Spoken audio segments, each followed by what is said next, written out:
Dear students, welcome back to my channel Enjoy Learning. In this video, I'll teach you how to solve question number 9 and 10 of exercise 7.4. So let's begin with question number 9. It says that Sagar bought an article for rupees 1215 and spent rupees 35 on its transportation. At what price should he sell the article to have a gain of 16%? ये question बहुत easy है बेटा. इसमें देखिए हम लोग को क्या गिवन है कि सागर ने एक आर्टिकल मतलब कोई भी एक आइटम कोई भी एक चीज़ उसने ख़रीदी कितने रुपीज़ की 1215 रुपीज़ की उसने ख़रीदी और फिर उसके बाद उसके ट्रांसपोर्टेशन पे मतलब कि जैसे कि सपोज़ आपने एक अलमीरा ख़रीदा, ठीक है, एक कबर्ड ख़रीदी, तो अब शॉप से उसको अपने घर तक पहुंचाने के लिए आपको उसको ट्रांसपोर्टेशन का भी तो कॉस्ट देना पड़ेगा ना. मतलब शॉप से घर तक उसे लाने के लिए ना या फिर वो किसी रिक्शे पे लोड होकर आएगा, फिर किसी ट्रॉली पर लोड होकर आएगा, तो उसका भी तो हमें कॉस्ट पे करना पड़ेगा. तो उसने उस ट्रांसपोर्टेशन का कॉस्ट कितना पे करा, 35 रुपीज़ उसके ट्रांसपोर्टेशन पे लग गया. तो टोटल कॉस्ट प्राइस कितना हो गया, जितने रुपीज़ का उसने वो आर्टिकल ख़रीदा और साथ ही साथ जितने रुपीज़ उसने उसके ट्रांसपोर्टेशन पे लगाए, है ना. तो यही तो टोटल उसका ख़र्चा हो गया, टोटल कॉस्ट प्राइस हो गया.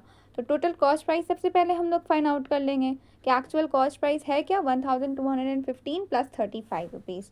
और फिर उसके बाद क्या गिवन है कि वो कितने प्राइस पर उसको आप सेल करें कि उसको 16% का प्रॉफिट हो. कितना प्रॉफिट हो, 16% का गेन हो, मतलब प्रॉफिट हो. तो मतलब आपको गेन परसेंट गिवन है और आपको कॉस्ट प्राइस गिवन है, आपको सेलिंग प्राइस फाइंड करना है. So just remember those formulas जो कि हमने लास्ट क्लास में आपको बताए हैं, 4 formulas.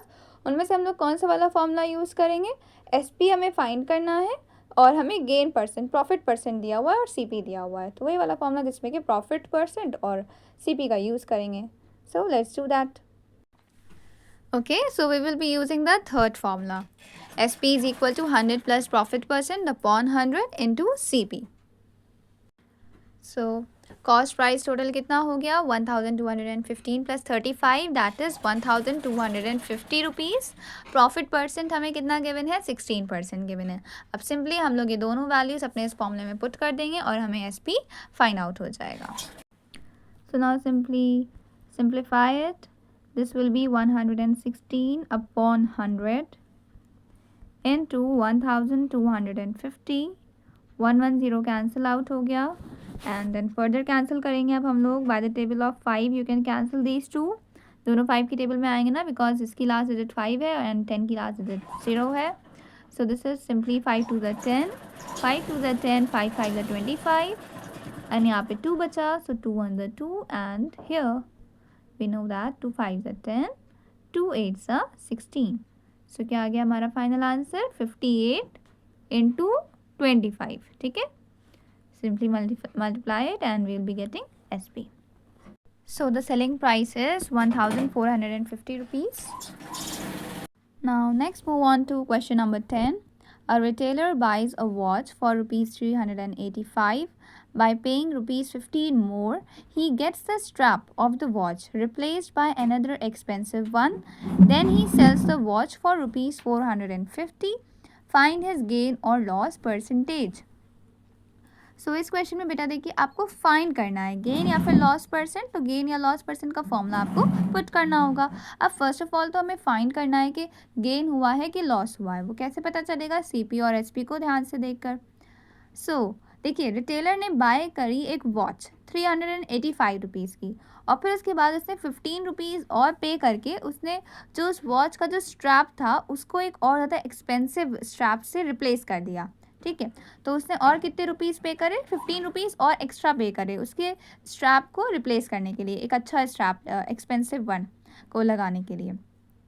So total cost price उसका कितना हो गया इस केस में भी, उसने जो वॉच है उसको बाय करा था, उसको ख़रीदा था 385 का और फिर उसमें एक्स्ट्रा कितने चार्जेस लगाए, 15 रुपीज़ का और एक्स्ट्रा उसने इन्वेस्टमेंट उसमें किया उसके स्ट्रैप को रिप्लेस करने के लिए एक अच्छे स्ट्रैप से. तो टोटल उसको कितना कॉस्ट हुआ, 385 प्लस 15. ठीक है, तो ये टोटल कॉस्ट प्राइस हो गया और फिर उसने उस वॉच को सेल करा है 450 का. So let's find the total cost price. What will you be getting when you will add 385 and 15. So it's very simple. Your cost price is ₹400 जब आप इन दोनों को ऐड करेंगे, एंड देन सेलिंग प्राइस कितना है ₹450. सो क्या ज़्यादा है, सेलिंग प्राइस ग्रेटर है ना, मतलब कि गेन हुआ है, प्रॉफिट हुआ है. So how much profit, firstly you will be finding कि कितना प्रॉफिट हुआ है. So profit is equal to SP minus CP. Full form लिखिएगा आप P का, P for profit here. And so 450 minus 400, that is 50 rupees. So simple. Now we'll simply find profit percent. Profit percent का formula क्या था, profit percent का formula जो भी profit हुआ है that will be in your numerator, upon में cost price रहता है हमेशा, and into 100. Put the values and find your answer. Here 50, here you will put 400, and here 100. In just 2 seconds you are able to find your answer. Simple beta, 0 0 cancel out. Now cancel it by the table of 2. 2 2s are 4, 2 2s are 4, 2 5s are 10. So you got 25/2%. ठीक है, profit percent कितना आया 25/2%. आप इसको mix fraction में convert करके दे दिए या फिर डेसिमल में. So in mixed fraction you will get 12 whole 1/2%. So this is your profit percent, gain percent. यहाँ पे percent का साइन पुट कर दिएगा, okay, after 12 whole 1/2. That is all. Good luck.